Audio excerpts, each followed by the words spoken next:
বাংলাদেশ সরকার প্রায় ৮ লাখ কোটি টাকার একটা বাজেট অ্যানাউন্স করেছে, যেটা আমরা সবাই জানি আগামী অর্থ বছরের জন্য। আজকের এই ভিডিওতে আমরা কথা বলবো এই বাজেটের ভালো দিক কি, খারাপ দিক কি, বাজেটের ভিতরে কোন কোন বিষয় নিয়ে আমাদের সচেতন হওয়া উচিত, কোন কোন বিষয় সম্পর্কে আমাদের জানা উচিত, আমাদের আদৌ ইনকাম ট্যাক্স বাড়বে নাকি, টাকা খরচ বেশি হবে নাকি, কম হবে নাকি। বাজেটের মধ্যে তো অনেক কিছু নিয়ে কথাবার্তা হয়, বাট সবকিছু আমাদের জানার দরকার নেই। এর মধ্যে ইম্পর্টেন্ট যে পার্টগুলো আমাদের অ্যাকচুয়াল জীবনকে এফেক্ট করবে সেই পার্টগুলো নিয়ে আমরা কথা বলবো আজকের এই ভিডিওতে। আচ্ছা, বাজেট কি জিনিস আপনারা সবাই জানেন, বাট একদম সহজ করে বললে আপনি দেশের জায়গায় একটা কোম্পানি চিন্তা করেন। কোম্পানি বছরের শুরুতে কি করে? কোম্পানির যে কর্তারা আছে, একদম সি লেভেলের কর্মকর্তারা আছে, তারা বসে ঠিক করে যে আগামী এক বছরে আমাদের কোম্পানিতে আমরা এত রেভিনিউ করতে চাই। এখন এত রেভিনিউ করার জন্য আমাদের খরচের প্ল্যান করলাম আমরা এত টাকা। যত খরচের প্ল্যান করলাম এর মধ্যে এতটুক যাবে রিসার্চে, এতটুক যাবে প্রোডাক্ট বানানোতে, এতটুক যাবে মার্কেটিং এ, ইত্যাদি ইত্যাদি। এবং যদি সবকিছু ঠিকঠাক মতো হয় তাহলে এরকম আমাদের রেভিনিউ আসবে। এখন জাস্ট আপনি কোম্পানিকে দেশ দিয়ে বদলায় দেন, দেশও এক্স্যাক্টলি সেম জিনিসটাই করে। আগামী অর্থ বছরের জন্য ক্যালেন্ডার ইয়ার এবং অর্থ বছর কিন্তু আলাদা। ক্যালেন্ডার ইয়ার শুরু হয় হলো জানুয়ারি থেকে ডিসেম্বরে, বাট বাংলাদেশের অর্থ বছর সবসময় হয় জুন থেকে জুলাই। এই অর্থ বছরের জন্য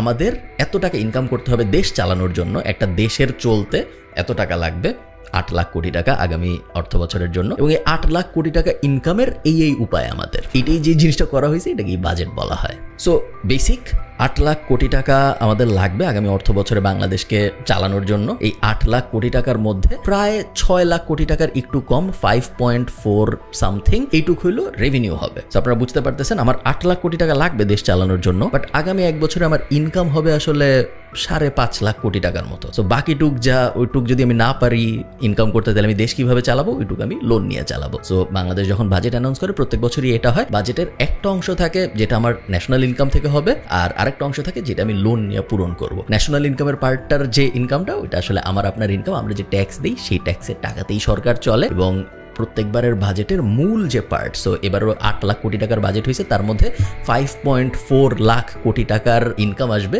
ট্যাক্স থেকে এবং বাকিটুকু আসবে লোন থেকে। মোটামুটি ভাবে বললে প্রায় ২.৫ লাখ কোটি টাকা সরকার লোন নিবে বাজেটের ডেফিসিট ফিল আউট করার জন্য। এখন একটা কমন প্রশ্ন আপনাদের মাথায় আসতে পারে, যে কমন প্রশ্নটা অবশ্যই রেলেভেন্ট এবং এই প্রশ্ন আসা উচিত আপনাদের মাথায়, সেটা হলো ২.৫ লাখ কোটি টাকা এক্সট্রা লোন নিয়ে আমরা ৮ লাখ কোটি টাকার বাজেট না বানায় আমরা কি আসলে ৫.৫ লাখ কোটি টাকার বাজেটই বানাইতে পারতাম না? ২.৫ লাখ কোটি টাকা লোন হয়তো থাকতো না, সবকিছু একটু কম হইতো, বাট আমাদের লোনের বোঝাটা থাকতো না। এটা কি করা যাইতো নাকি? হয়তো করা যেত, বাট কখনোই বাংলাদেশ সরকার ওইভাবে জিনিসটা করে না। বাংলাদেশ সরকার সবসময় তাদের বাজেটের দুইটা পার্টি রাখে। একটা পার্টের ইনকাম আসে রেভিনিউ থেকে, মেইনলি এনবিআর থেকে এবং কিছু এক্সটার্নাল সোর্স থেকে, এবং বাকি পার্ট সবসময় লোন নিয়ে কভার করা হয়। আচ্ছা, বাজেটের কিছু কি পয়েন্ট নিয়ে আমরা কথা বলবো, বাট তার আগে আমি একটা জিনিস আপনাদের বুঝাই বলি, সেটা হলো budget is never a true reflection of the economy. মানে হইল বাজেটে যদি কোনো কিছু বলা হয় যে এটার দাম বাড়বে, তাইলে 100% ওটার দাম বাড়বে। হাউএভার বাজেটে যদি বলা হয় যে এটার দাম কমবে, কারণ ওটার উপরে আমদানি শুল্ক কমানো হয়েছে, এটার উপরে ট্যাক্স রেয়াত দেওয়া হয়েছে, ইত্যাদি ইত্যাদি, চান্স খুব কম যে ওইটার দাম অ্যাকচুয়ালি কমবে এন্ড মার্কেটে এসে। এবং আমাদের জীবনযাপনের জন্য আমরা যা কিছু কিনি প্রত্যেকে তো আমরা জীবন চালানোর জন্য বিভিন্ন জিনিসপত্র কিনি, তাই না, রেগুলারলি। এই জিনিসগুলোর দাম না বাজেট হোক বা না হোক প্রতিনিয়ত বদলাইতে থাকে। আপনি চিন্তা করেন, রোজার মাসে আমরা দেখি বেগুনির দাম বেড়ে যায়, আমরা দেখি বছরের বিভিন্ন সময় গরুর মাংসের দাম বেড়ে যায়, মুরগির মাংসের দাম বেড়ে যায়, সয়াবিন তেলের দাম বেড়ে যায়, রেগুলার যে তেল যেটা গাড়িতে ভরে ওটার দাম বেড়ে যায়। ফর এক্সাম্পল, বছরে তো প্রত্যেক মাসে বাজেট অ্যানাউন্স হয় না। আমরা দেখি জমির দাম বাড়ে, আমরা দেখি বাড়ির দাম বাড়ে, আমরা দেখি জীবনযাত্রার ব্যয় বেড়ে যায়। বছরে তো প্রত্যেক মাসে বাজেট অ্যানাউন্সমেন্ট হয় না, বাট তারপরে এগুলো কেন বাড়ে? তার কারণ আমাদের ইনফ্লেশন ভিত্তিক ইকোনমির অবস্থা এখন এরকম যে বাজেট অ্যানাউন্স হোক বা না হোক, ওইটার সাথে জিনিসপত্রের দাম বাড়ার আসলে তেমন কোনো সম্পর্ক নাই। জিনিসপত্রের দাম যেভাবে বাড়তেছে সেভাবে বাড়তেই থাকবে। উল্টা বাজেটে যেগুলার উপরে আরো এফেক্ট দেওয়া হয়েছে, সো কারণ বাজেটে কোনো একটা কিছুর উপরে আবগারি শুল্ক বসানো হয়েছে, ওইটার দাম আরো এক্সট্রা বাড়বে, এমনিতেও বাড়তেছিল, এক্সট্রা বাড়বে। সো এই কারণে আমি বলতেছি যে বাজেট দেখে যে হ্যাঁ এটার উপরে এখন এত % ট্যাক্স বসানো হয়েছে, এটার দাম মনে হয় বাড়বে। ব্যাপারটা এমন না যে বাজেট না হইলে ওটার দাম বাড়তো না, তাও বাড়তো এবং চান্স আছে ওটার থেকে আরো বেশি বাড়তো। সো বাজেট দেখে অমুক জিনিসের দাম বাড়বে, অমুক জিনিসের দাম কমবে, এইটা নিয়ে চিন্তা করাটা আমার মনে হয় খুব বেশি ফিজিবল না বাংলাদেশের ইকোনমির জন্য। আচ্ছা, প্রথম ব্যাপার হলো বাজেটে ইনকাম ট্যাক্সের ক্ষেত্রে কোনো ধরনের পরিবর্তন আসে নাই। 3.5 লাখ পর্যন্ত আগেও ট্যাক্স ফ্রি ছিল পার্সোনাল ইনকাম, এখনো 3.5 লাখ পর্যন্ত ট্যাক্স ফ্রি। এরপরে আস্তে আস্তে স্ল্যাব দেওয়া হয়েছে, আগের মতো যা স্ল্যাব ছিল তাই আছে। এবার খালি একটা নতুন স্ল্যাব অ্যাড করা হয়েছে, 30% একটা নতুন স্ল্যাব ইন্ট্রোডিউস করা হয়েছে এই বাজেটে, যেটাই খুব আলট্রা ওয়েলদি, আলট্রা বড় লোক যদি আপনি না হন তাহলে আপনি পড়বেন না। তো আপনার ওটা নিয়ে চিন্তা ভাবনা করার খুব একটা দরকার নেই। বাট মেইনলি গত বছরের সাথে এই বছরের বাজেটের ইনকাম ট্যাক্সের হিসাবে তেমন কোনো ডিফারেন্সিয়েশন আসে নাই। মোবাইল এবং ইন্টারনেট কানেক্টিভিটির জন্য আপনার এখন বেশি খরচ হবে। আগে আপনি যদি 133 টাকা খরচ করতেন তাহলে আপনি 100 টাকার সেবা পাইতেন। এখন আপনার 100 টাকার সেবা পাওয়ার জন্য 139 টাকা খরচ করতে হবে। 133 টাকা থেকে 139 টাকায় চলে গিয়েছে এবং এই জিনিস আপনি মোবাইলে রিচার্জ করেন ফোনে কথা বলার জন্য হোক, বা আপনি মোবাইলে ইন্টারনেট ব্যবহার করেন, বা আপনি সিম কিনেন, সিম কিনতে গেলেও 200 টাকা আগে লাগতো ট্যাক্স, এখন 300 টাকা, ওখানেও 100 টাকা বাড়ানো হয়েছে। সো ওভারঅল মোবাইল ইন্ডাস্ট্রিতে দেখা যাচ্ছে আপনাদের খরচের পরিমাণ বাড়বে। ইন্টারেস্টিংলি মধ্যবিত্তদের যেটা নিয়ে আরেকটু সোচ্চার হওয়া যায় বা যেটা নিয়ে একটু কথাবার্তা বলা যায় বলে আমি মনে করি সেটা হলো এসি এবং ফ্রিজের উপরে ট্যাক্স বসানো হয়েছে। এসি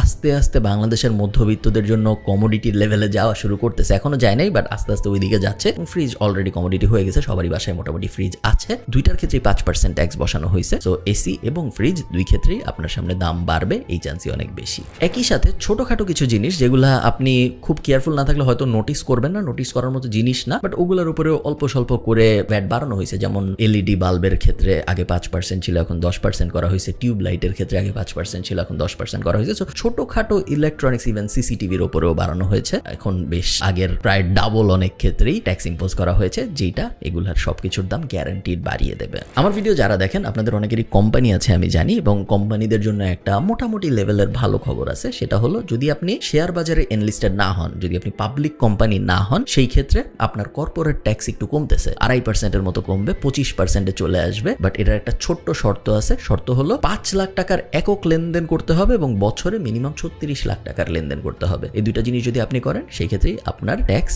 27.5% যদি আমি ভুল না করে থাকি, ওটার থেকে 25% চলে আসবে কর্পোরেট ট্যাক্স। আমি কম্পারিজনের জন্য বলতে পারি আয়ারল্যান্ডে আমি এই সেম ট্যাক্সটা দিই 12.5% আমার আইরিশ কোম্পানির জন্য, যেটা বাংলাদেশে এখন 25%, সো অলমোস্ট ডাবল। একটা ভালো ব্যাপার হইলো আপনাদের অনেকেই provident fund, gratuity fund, pension fund, এরকম ভবিষ্যতের জন্য যে ইনভেস্টমেন্টগুলো করেন, এগুলো আপনাদের অনেকেই হয়তো আপনাদের কোম্পানির থেকে করে। আপনারা যদি সরকারি চাকরি করেন তাহলে তো সরকারি চাকরি থেকে এটাই রাখে, বাট বেশিরভাগ প্রাইভেট কোম্পানিতে আসলে এই ধরনের ফান্ড থাকে। এই সব ফান্ডের ক্ষেত্রে কর আসলে কমানো হয়েছে, 15% থেকে 10% নিয়ে আসা হয়েছে, এবং ভবিষ্যতে আপনি যখন আপনার এই টাকা উইথড্র করবেন তখন আপনার কিছু টাকা সেভ হবে, কারণ আপনার কর কম দিতে হবে। আপনাদের যাদের শেয়ার বাজারে ইনভেস্টমেন্ট আছে, শেয়ার বাজার রিলেটেড একটা ইন্টারেস্টিং আপডেট আসছে। সেটা হলো বছরে যদি আপনার 50 লাখ টাকার বেশি প্রফিট হয়, সো 50 লাখ টাকা পর্যন্ত প্রফিট ট্যাক্স ফ্রি শেয়ার বাজারে। হাউএভার যদি আপনার 50 লাখ টাকার বেশি প্রফিট হয় তাহলে আপনার যে এক্সট্রা প্রফিটটা হচ্ছে, তো মনে করেন আপনার 60 লাখ টাকা প্রফিট হয়েছে, তার মানে 50 lakh tax free,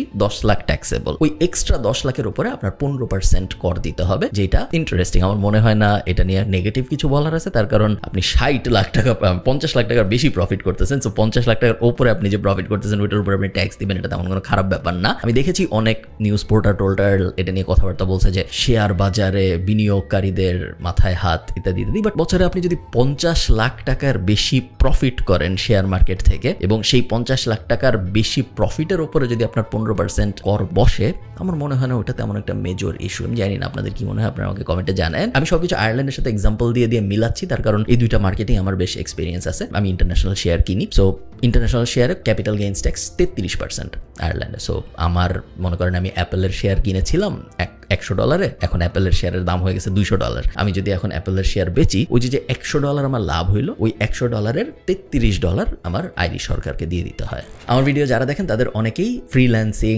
IT business, service business, international ক্লায়েন্টদের সাথে কাজ করেন, এরকম বিভিন্ন বিজনেসের সাথে জড়িত। আপনাদের জন্য একটা গুড নিউজ আছে, আমাদের অনেক দিন পর্যন্তই ট্যাক্স ফ্রি ছিল, এবং এই বছর বলা হচ্ছিল যে আইটি রিলেটেড সেবা ট্যাক্স ফ্রি হয়তো আর থাকবে না, ওই ট্যাক্স রেয়াতটা সরায় ফেলা হবে, বাট এটা হয় নাই। এটা আরো 3 বছরের জন্য এক্সটেন্ড করা হয়েছে যদি আপনি ক্যাশলেসে ডিল করেন। ক্যাশে যদি ডিল করেন সেই ক্ষেত্রে আপনার জন্য এটা অ্যাপ্লিকেবল না, বাট আপনি যদি ক্যাশলেস ডিল করেন, আপনি টাকা ক্যাশে আদান প্রদান করতেছেন না, সবসময় ব্যাংকে হচ্ছে বা কন্ট্যাক্টলেসে হচ্ছে, এরকম যদি হয় সেই ক্ষেত্রে 19টা সেবা বলা হয়েছে যাদের কোনো ট্যাক্স দিতে হবে না।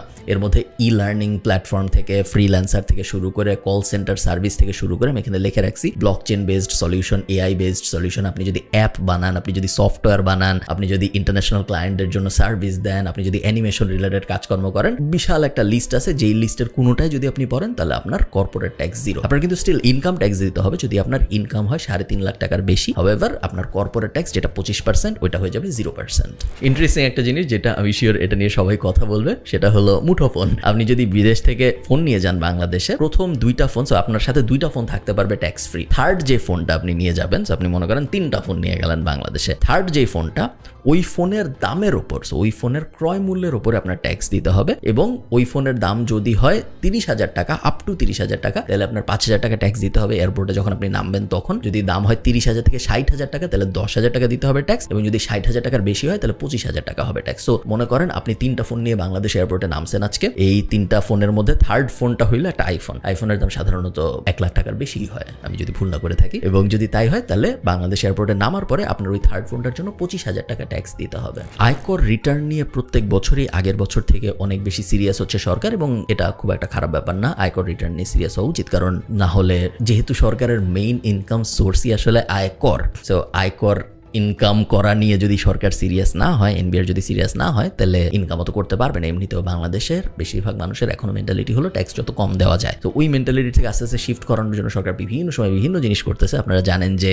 এই বছরও অনেক কিছু করেছে, বাট আগেও অনেক কিছু আগেও ম্যান্ডেটরি করা হয়েছিল যে ফিক্সড ডিপোজিট করতে হলে এখন থেকে আয়কর রিটার্ন জমা দিতে হবে, সঞ্চয়পত্র কিনতে হলে এখন থেকে আয়কর রিটার্ন জমা দিতে হবে, এগুলো আগের। বাট এই বছরও নতুন নতুন জিনিস করা হয়েছে, যেমন এখন যদি আপনি বিয়ের ভেন্যু বুকিং দিতে চান তাহলে আপনি যে আয়কর দিচ্ছেন ওইটার যে সার্টিফিকেটটা ওইটা দেখাইতে হবে। যদি আপনি না দেখান তাহলে আপনি বিয়ের ভেন্যু বা যে কোনো ভেন্যু বুকিং দিতে পারবেন না। রেস্টুরেন্টের মালিক যদি আপনি হন তাহলে আপনার আয়কর রিটার্ন ঝুলায় রাখতে হবে, যেটা সবাই দেখতে পারে এরকম একটা জায়গায়। যদি তা না থাকে তাহলে কর কর্মকর্তারা যদি আপনার রেস্টুরেন্টের ভিজিটে যায় এবং দেখে যে কোথাও ঝুলানো নাই আপনার এই লেটেস্ট অর্থ বছরের আয়কর রিটার্ন, সেক্ষেত্রে তারা আপনাকে ইমিডিয়েটলি জরিমানা করতে পারবে। কিছু কিছু জিনিস আছে যেগুলোর উপরে আমদানি শুল্ক বসানো হয়েছে, বাট আমার মনে হয় না ওগুলা খুব ম্যাসিভলি মানুষজনকে এফেক্ট করবে, বাট ওগুলা কিছু যায় আসে। যেমন বিদেশি ফুল আমদানির উপরে 10% ট্যাক্স বসানো হয়েছে, সম্ভবত বিদেশি ফল আমদানির ক্ষেত্রে হয়তো 5-10% ট্যাক্স বসানো হয়েছে। বাট আমাদের বাংলাদেশি কারেন্সি ডলারের সাথে এত বেশি ফ্ল্যাকচুয়েট করে, তো আমি আপনাকে মোটামুটি গ্যারান্টি দিয়ে বলতে পারি যে আগামী 1 বছরে ডলার এবং বিডিটির যে রেশিও এটা আরো 10%-এর বেশি বাড়বে। তো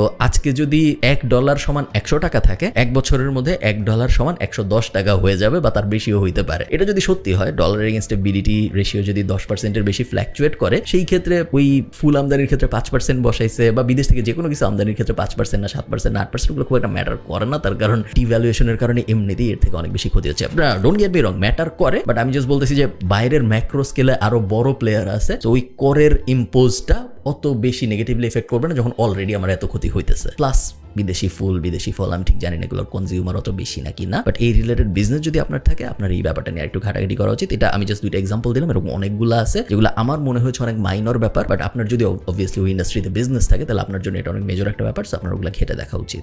এবার লাস্ট, কালো টাকা সাদা টাকা বিষয়ক একটা খুব কন্ট্রোভার্সিয়াল ব্যাপার অ্যানাউন্স করা হয়েছে। প্রত্যেক বছরই আমাদের বাংলাদেশে যেহেতু কালো টাকা একটা খুব বড় সমস্যা, তো প্রত্যেক বছরই কালো টাকা সাদা করার জন্য বিভিন্ন ধরনের সুযোগ দেয় সরকার। এই বছর এটা দেওয়া হয়েছে, বাট এই বছর যেটা করা হয়েছে সেটা হলো আপনার যদি কালো টাকা থাকে তাহলে আপনি 15% ট্যাক্স দিয়ে ওই কালো টাকা সাদা করে ফেলতে পারবেন, যেটা একটু আনফেয়ার। আসলে আপনি জিনিসটা আমার সাথে অঙ্ক করলেই বুঝতে পারবেন। মনে করেন আমি বাংলাদেশে একটা বিজনেস করি এবং আমার বিজনেসে ট্যাক্স হয় 25% প্লাস, এবং আমার পার্সোনাল ইনকাম ধরেন 10 লাখ টাকা, 3.5 লাখ টাকা পর্যন্ত আমার তো ট্যাক্স ফ্রি। এরপরে বাকি যে 6.5 লাখ টাকা আছে ওইটার উপরে আমার ট্যাক্স দিতে হয়। আমি যদি নর্মালি ট্যাক্স দেই, ধরেন কর্পোরেট ট্যাক্স আসবে আমার বিজনেস দিয়ে, আমরা চিন্তা করি মনে করেন আমাদের বিজনেসে 1 লাখ টাকা ইনকাম হয়েছে বছরে। এই 1 লাখ টাকা ইনকামে আমি যদি সব আইন টাইন মেনে চলি বাংলাদেশে, তাহলে আমার 25,000 টাকা দিয়ে দিতে হবে কর। বাট আমি যদি এই 1 লাখ টাকা আমার বালিশের নিচে লুকায় রাখি, তাহলে পরবর্তী বছরে ওই 1 লাখ টাকা আমি সাদা করব যখন, বালিশের নিচে লুকাইছি মানে কালো হয়ে গেছে, সাদা করব যখন, তখন আমি আসলে 15,000 টাকা দিয়ে পুরো 1 লাখ টাকা সাদা করে ফেলতে পারি। তো আমার ট্যাক্স সেভ হইলো আসলে 10,000 টাকা, আমি যখন জিনিসটা এই অ্যাঙ্গেলে চিন্তা করি। As a businessman, as an entrepreneur, আপনি এই জিনিসটা ভাবতেই পারেন, এবং যেইটা ভাবতেছে আমি কিন্তু তাকে অত দোষ দিতেও পারতেছি না, কারণ এটা একটা লিগাল লুপ হোল টাইপ ব্যাপার হয়ে যাচ্ছে। আপনি জিনিসটা চিন্তা করেন, ইন্টারন্যাশনালি আমরা অনেকেই জানি যে অনেকে ঠিক করে সে আমেরিকায় আর থাকবে না, সে আমেরিকার সিটিজেনশিপ বাদ দিয়ে দুবাই শিফট হয়ে যাবে। কেন করে? কারণ সে জানে যে আমেরিকায় যদি সে থাকে তার ফেডারেল ট্যাক্স দিতে হয় এবং তার লোকাল যেই শহরে সে থাকে ওই লোকাল ট্যাক্স তার দিতে হয়। এই দুইটা ট্যাক্স দেওয়ার পরে তার ইনকামের 40-45% পর্যন্তই দেখা যায় ট্যাক্সে চলে যায়। সে যদি দুবাই চলে যায় সেই ক্ষেত্রে তার ওই ট্যাক্স কমে 0% হয়ে যায় বা 2% হয়ে যায়। সো অনেকেই কিন্তু গত 5-6 বছরে আমেরিকার সিটিজেনশিপ বাদ দিয়ে, সিটিজেনশিপ ক্যান্সেল করে দুবাই বা মিডল ইস্টের বিভিন্ন দেশ বা অনেকে সাউথ এশিয়াও শিফট করছে। আমি জানি অনেকে আমাদের ইন্ডাস্ট্রির মানুষজন, আইটি ইন্ডাস্ট্রির মানুষজন, আমি অনেককে দেখেছি আমার আমেরিকান বন্ধু বান্ধব যারা থাইল্যান্ড শিফট করছে, যারা মালয়েশিয়া শিফট করছে, কারণ তাদের মনে হচ্ছে যে আমেরিকা থেকে কি হবে, আমেরিকায় আমার ইনকামের দিয়ে আমি যা যা করতে পারতাম ওই সব দেশে ওই সেম ইনকাম দিয়ে আমি তার থেকে অনেক বেশি কিছু করতে পারি। ইমিডিয়েটলি আমার ইনকাম ডাবল হয়ে যাচ্ছে অলমোস্ট, কারণ 50% এক্সট্রা অ্যাড হয়ে যাচ্ছে ট্যাক্স না দেওয়ার কারণে। এখানে ইলিগাল কিছু নেই। হ্যাঁ, জিনিসটা আপনি বলতে পারেন যে ওরা আমেরিকার সাথে কি একটা বেইমানি করলো। ইন আ ওয়ে মোরালি আপনি যদি চিন্তা করেন হয়তো হ্যাঁ হয়তো না, আমেরিকা ওকে এত কিছু দিছে, এখন হঠাৎ করে চলে যাচ্ছে, আমেরিকাকে আর ট্যাক্স দিবে না, ঠিক আছে, ইজ ইট ইলিগাল? না, ইলিগাল কিছু না। এখন একজন এন্টারপ্রেনিউরিয়াল মানুষ সবসময়ই লুপ হোল টাইপ জিনিসপত্র খুঁজে, আমি জানি। তো একজনের যদি এরকম মনে হয় যে আচ্ছা আমি ট্যাক্স দিব না, আমি টাকাটা রেখে দিই, পরের বছর নিশ্চয়ই একটা কালো টাকা সাদা করার সুযোগ আসবে, এবং যখন এই সুযোগ আসবে তখন আমি নিশ্চয়ই আরো কম ট্যাক্স দিয়ে বা কম একটা জরিমানা দিয়ে কালো টাকা সাদা করে ফেলতে পারবো, আমার ওখানে 10% 15% লাভ হবে। 1 লাখ টাকার 15% লাভ মাত্র 15,000 টাকা। হাউএভার যখন একজন 100 কোটি টাকা ইনকাম করে বা একজন 1000 কোটি টাকা ইনকাম করে তখন তো এটা একটা বিশাল লাভের অ্যামাউন্ট, তাই না? তো অনেক মানুষ এরকম ভাববে, আমি জানি, এবং এই কারণে এটা নিয়ে এত সমালোচনা হচ্ছে, এবং সমালোচনা হওয়াটা অবশ্যই যৌক্তিক। এই জিনিসটা উল্টা হওয়া উচিত ছিল। নর্মালি যারা ট্যাক্স দেয় তাদের বেনিফিট দেওয়া উচিত ছিল, এবং যারা কালো টাকা সাদা করতে চায় তাদেরকে নর্মাল ট্যাক্স ব্র্যাকেটের থেকে এক্সট্রা পেনাল্টি দিয়ে ওই কালো টাকা সাদা করার সুযোগ দেওয়া উচিত ছিল। সো ফর এক্সাম্পল, নর্মাল মানুষ যদি 25% ট্যাক্স দেয় কর্পোরেট ট্যাক্স, কালো টাকা সাদা করার জন্য তার অবশ্যই এটা হওয়া উচিত ছিল 35% বা অ্যাটলিস্ট 30%, বা সমানও যদি ধরতো 25% তাও মানা যাইতো। বাট তাদেরকে যখন এটা 15% নিয়ে আসা হয় তখন জিনিস একটু আনফেয়ার মনে হয়, আমার মনে হয়েছে এবং সবারই মনে হয়েছে। তো দেখা যাক এই রুলটা থাকে নাকি থাকে না। আরেকটা জিনিস অনেক বেশি আলোচনায় আছে, সেটা হলো আমাদের যে টোটাল বাজেট হয়েছে এই বছর 8 লাখ কোটি টাকা, ওইটার প্রায় 15%, 14.24%। সো অঙ্কের হিসাবে আসে 1,13,500 কোটি টাকা। এই 1,13,500 কোটি টাকা বাংলাদেশ সরকার আগামী 1 বছরে ব্যয় করবে শুধুমাত্র সুদ দিতে। সো আপনারা যারা সঞ্চয়পত্র কিনছেন তাদেরকে সরকারের তো টাকা দিতে হয় প্রত্যেক মাসে, ওই টাকা যাবে এখান থেকে। সরকার যখন ইন্টারন্যাশনাল লোন নিছে বা সরকার যখন বিভিন্ন দেশ থেকে বা বিভিন্ন ব্যাংকিং IMF টাইপ জায়গা থেকে যখন লোন নিছে, ওই লোনগুলোর তো প্রত্যেকটার সুদ আছে, ইন্টারেস্ট আছে, সেই ইন্টারেস্টের টাকাও যাবে এখান থেকে। সো টোটাল বাজেটের প্রায় 15% সরকার খরচ করবে লোন পরিশোধ করার ইন্টারেস্ট হিসেবে, ঠিক আছে? সো এই জিনিসটা একটা চিন্তার বিষয়, এবং আপনারা এই ব্যাপারটা এরকম ভাবে চিন্তা করতে পারেন পার্সোনাল লেভেলে। এগেইন আমরা ভিডিও শুরু করছিলাম সরকারকে সরকার হিসেবে চিন্তা না করে একটা কোম্পানি হিসেবে চিন্তা করতে। এখন আমরা এই ভিডিওটা শেষ করব সরকারকে সরকার হিসেবে চিন্তা না করে একজন মানুষ হিসেবে চিন্তা করতে। মনে করেন আপনার আগামী 1 বছরের চলার জন্য একটা অ্যামাউন্ট আপনি সেট করেছেন যে আমার জীবনে চলার জন্য এত টাকা লাগবে। এই টাকার মধ্যে কত পার্সেন্ট আসলে আপনার নিজের জীবন চালানোর জন্য ব্যয় করা উচিত ভার্সেস কত পার্সেন্ট আসলে আপনার সুদ পরিশোধের জন্য ব্যয় করা উচিত। আপনার মাসে ইনকাম যদি হয় 100 টাকা, সেই 100 টাকার মধ্যে 15 টাকা যদি আপনার ইমিডিয়েটলি চলে যায় সুদ পরিশোধ করার জন্য, সেই ক্ষেত্রে আপনি হয়তো একটা আনহেলদি ফাইন্যান্সিয়াল লাইফের মধ্যে চলে যাচ্ছেন। 15% ইটসেলফ অত বড় মনে নাও হইতে পারে, এবং এটা ডিপেন্ড করে আসলে আপনি ওই টাকাটা দিয়ে কি করতেছেন এটার উপরেও। জিনিসটা কিন্তু ভালোও হইতে পারে, খারাপও হইতে পারে, but it all depends on আপনি ওই টাকাটা দিয়ে আসলে কি করতেছেন তার জন্য। আমি লোন নিয়ে যদি একটা মর্টগেজ নিয়ে একটা বাড়ি কিনি, কথার কথা, ওটা একটা ভালো ডিসিশন হইতে পারে, তার কারণ মর্টগেজের ক্ষেত্রে আমার ইন্টারেস্ট আসবে 4%। আমার কাছে যে টাকাটা ছিল ওটা যদি আমি S&P 500-এ ইনভেস্ট করি তাহলে আমার হয়তো অ্যানুয়ালাইজড রিটার্ন আসবে 8%-এর আশপাশে in a long span of time. So আমার আসলে লাভই হয় যদি আমি মর্টগেজ লোনটা নিই। সেটা একটা গুড ডেট। আবার আমি যদি তা না করে ক্রেডিট কার্ড দিয়ে জুতা কেনা শুরু করি, ওটাও একটা লোন, কিন্তু ওটা একটা বাজে লোন, কারণ ওইটা আমাকে আসলে কোনো অ্যাসেট বিল্ডিং এ হেল্প করতেছে না, ওইটা আমাকে কখনোই কোনো রিটার্ন দিবে না, এবং ওটা আসলে আমাকে একটা ব্যাড ডেটের দিকে ঠেলে দিচ্ছে। সো লোন ইটসেলফ খারাপ জিনিস না, লোনটা নিয়ে আপনি কি করতেছেন ওইটার উপর ডিপেন্ড করে যে আপনার এই লোন নেওয়ার ডিসিশনটা ভালো ছিল নাকি খারাপ ছিল। বাট আমার মনে হয় আমাদের সবারই সিটিজেন হিসেবে জানা উচিত যে আমাদের টাকা প্লাস আমাদের দেশ প্লাস আমাদের সরকার, আমাদের পুরো টাকাটার ডিস্ট্রিবিউশনটা আসলে কিরকম হচ্ছে। এগুলোই ছিল আমার মনে হয় যেগুলো আমার চোখে লাগছে বাজেটের ইন্টারেস্টিং বিষয়। আমাকে আপনারা কমেন্টে জানাবেন যে আপনাদের কি ইন্টারেস্টিং লেগেছে এই বাজেটের, এবং আমি চেষ্টা করবো কমেন্ট পরে উত্তর দিতে। আমি শিওর অনেক কিছু আমি মিস করে ফেলেছি। আমি যখন বাজেটের ব্রিফ পড়তেছিলাম মেইনলি আমার চোখ গেছে এমন জিনিসে যেগুলো আমাকে এফেক্ট করে, এবং আমি শিওর আপনাদেরও তাই হবে, আপনাদেরও এমন জিনিসের দিকে চোখ যাবে যেগুলো আপনাদের এফেক্ট করে। যেমন ধরেন গুঁড়া দুধের উপরে শুল্ক সরানো হয়েছে ফর এক্সাম্পল, আমার তেমন কিছু যায় আসে নেই, বাট আমি শিওর অনেকেরই অনেক কিছু যায় আসবে। আমাকে আপনারা কমেন্টে জানাবেন আপনাদের বাজেটের কোন জিনিস ভালো লাগছে এবং আপনাদের বাজেটের কোন জিনিস খারাপ লাগছে। ভালো থাকেন, টাটা।